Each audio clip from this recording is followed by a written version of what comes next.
অভিযোগ আর পাল্টা অভিযোগে ক্রমশ জটিল হচ্ছে অভিনেতা জয়জিৎ বন্দ্যোপাধ্যায় ও তার প্রাক্তন স্ত্রী শ্রেয়া বন্দ্যোপাধ্যায়ের সম্পর্কের সমীকরণ। কিছুদিন আগেই জয়জিৎ প্রকাশ্যে জানান গত বছর ডিসেম্বরে তাদের আইনি বিচ্ছেদ সম্পন্ন হয়েছে।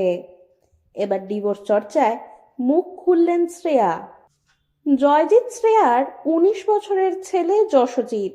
তাদের বিচ্ছেদের পর কার কাছে থাকবে ছেলে সেই সিদ্ধান্ত ছেলে নিজেই নিয়েছে বলে জানিয়েছেন শ্রেয়া।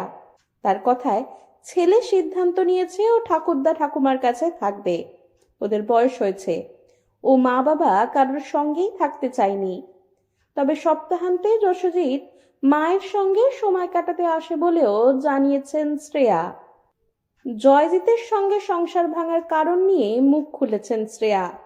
শ্রেয়া জানিয়েছেন কেন সেদিন জয়জিতের বাড়ি থেকে বেরিয়ে এসেছিলেন তিনি।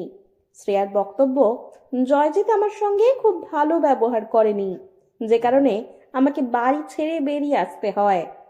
আমাকে মাঝরাতে বলেছে তুই আমার বাড়ি থেকে বেরিয়ে যা, তারপরেই ওই বাড়ি ছেড়েছি আমি। শেষ দিন অবধি চেষ্টা করেছিলাম বিয়েটা টিকিয়ে রাখতে। ডিভোর্সের আবহে শ্রেয়ার বারবার মনে পড়ছে পুরনো স্মৃতি।